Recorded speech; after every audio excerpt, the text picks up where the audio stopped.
शाम को जब थका हारा इंसान अपने आशियाने में 2 पल सुकून के बिताना चाहता है, तब शुरू हो जाती है पहियों की सनसनाती रफ्तार और शाम से सुबह तक रात के सीने को चीरती ट्रकों और लॉरियों की हनहनाती आवाजें।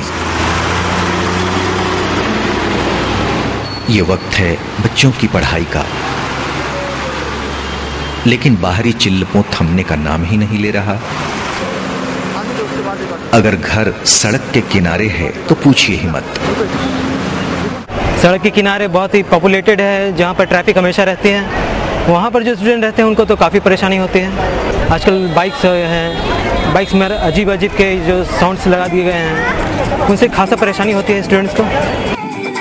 मैं लॉज में रहती हूँ, मेरे आसपास बहुत ज़ोर ज़ोर से डिजिटल सॉन्ग सुनने के लिए म्यूज़िक, हेवी म्यूज़िक बीट्स रहता है, इसलिए गाने बजा देते हैं, लेकिन उसमें हम लोग का कंसंट्रेशन नहीं बन पाता है। फिर इधर आसपास कॉलेज में भी बहुत, यहाँ क्योंकि रोड है, पुरुलिया रोड है, तो यहाँ भी हर समय गाड़ी आते जाते रहती है, इसलिए हमें कंसंट्रेशन में भी बहुत प्रॉब्लम है। अगर मैं मैथ्स बनाता रहता हूँ तो काउंटिंग भूल जाता हूँ, इसी के कारण मैं 4 लिखना रहता है तो 6 लिख देता हूँ, जिसके कारण टीचर मुझे डांटती हैं, बोलती हैं तुम ठीक से पढ़ते नहीं हो। फिर अभी एग्ज़ाम्स का टाइम है, एग्ज़ाम्स के लिए मैं पढ़ नहीं पाता हूँ ठीक से, इसी कारण रिजल्ट खराब हो जाते हैं। मुझे हरदम सर्दी रहती है और मैं साउंड के कारण मैं पढ़ नहीं पाता हूँ ठीक से, कंसंट्रेट नहीं कर पाता हूँ। सर्दी की सुड़-सुड़ और ऊपर से गाड़ियों की आवाजाही से हल्ला, पै पू और बहुत इरिटेशन होती है। इतनी परेशानी होती है कि लास्ट में किताब बंद करके सो जाना पड़ता है।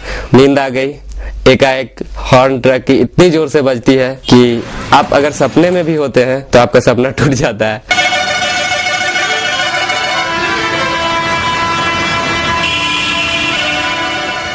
शोर के इस जाल से हमारे बुजुर्ग भी नहीं बच पाते। इस ध्वनि प्रदूषण से घरेलू महिलाएं बुरी तरह त्रस्त रहती हैं। वहीं कामकाजी महिलाओं के साथ तो ये समस्या और भी गंभीर है।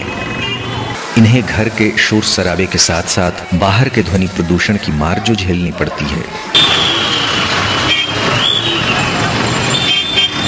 जरा सोचिए इस नन्ही सी जान के बारे में। इसने ठीक से खिलखिलाना भी नहीं सीखा कि तेज आवाजों की मार ने इसे भी रुला दिया। ऐसा मानते हैं कि गर्भवती महिलाओं और अजन्मे शिशु पर भी तेज, तीखे और कर्कश ध्वनि का बहुत ही बुरा प्रभाव पड़ता है। कि कहा जाता है, जैसा हम लोग देखते हैं कि कान का डेवलपमेंट सबसे पहले होता है, मानो विदिन 3 मंथ्स फर्स्ट ट्राइमेस्टर में कान का डेवलपमेंट पूरा हो जाता है, क्योंकि उसके बाद बच्चे जो है गर्भावस्था में बाहर माँ का आवाज़ या सब कुछ परसीव कर सकता है, एक्सेप्ट करता है। हो सकता है कि अगर कोई ज़्यादा आवाज़ या साउंड पोल्यूटेड जगह में गर्भवती महिला रहे, उसका अपने नींद में खलल पड़ेगा, उसको अशांति की महसूस होगी, तो उसका असर तो बच्चे पर पड़ेगा ही, क्योंकि माता के साथ शिशु का, गर्भस्थ शिशु का डायरेक्ट रिलेशन है, कॉन्टैक्ट है। केवल गर्भवती महिलाओं को ही नहीं बल्कि आम मरीजों को भी ध्वनि प्रदूषण की वजह से कई परेशानियां झेलनी पड़ती हैं, जो उनकी बीमारी में और इजाफा करती हैं।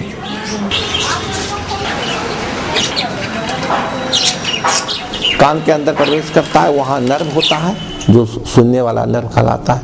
वो नर्व उसको परसेप्शन कर करके ब्रेन में ले जाता है, यानी कि साउंड का सीधा connection through and through brain से है।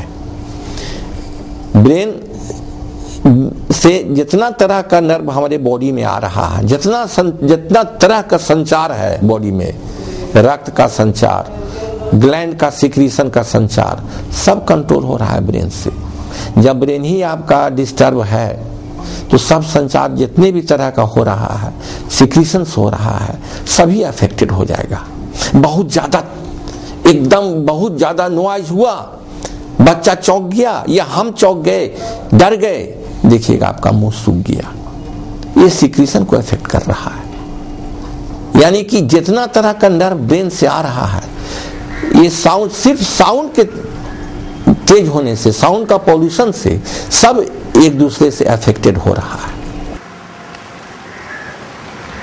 अमूमन देखा गया है कि ध्वनि प्रदूषण के कारण हाई ब्लड प्रेशर, ऊंचा सुनना, मानसिक तनाव, उच्च रक्तचाप, चिड़चिड़ापन, बहरापन जैसी कई बीमारियां होती हैं। और इसका अंजाम हार्ट अटैक के रूप में भी हो सकता है।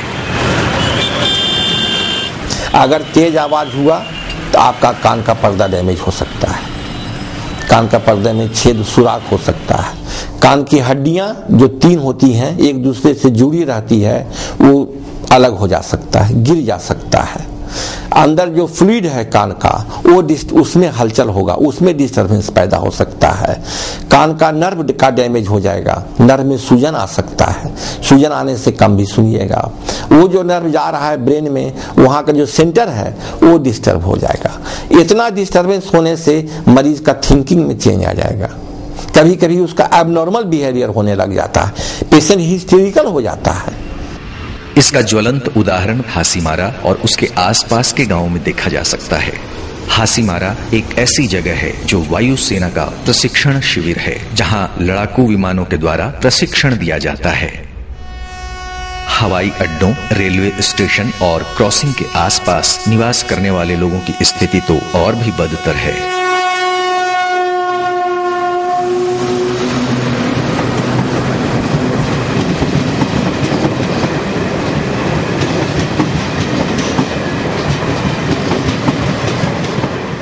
और इस तरह हम खुद अपने ही हाथों खुद को तबाही की ओर ले जा रहे हैं।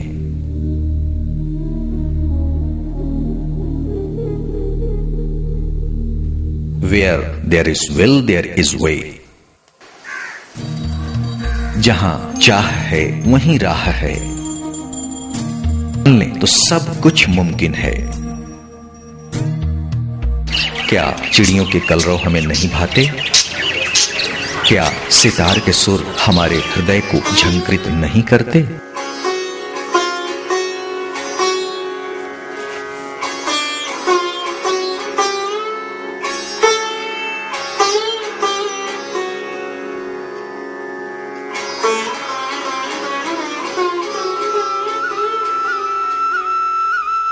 क्या बांसुरी के धुन हमें संगीत की दुनिया में नहीं ले जाते?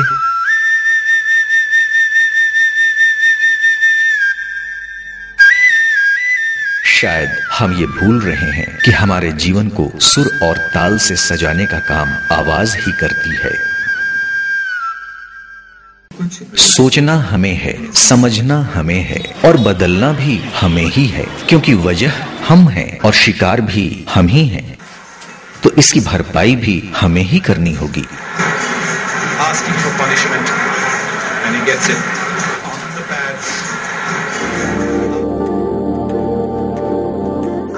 Together we can make a difference.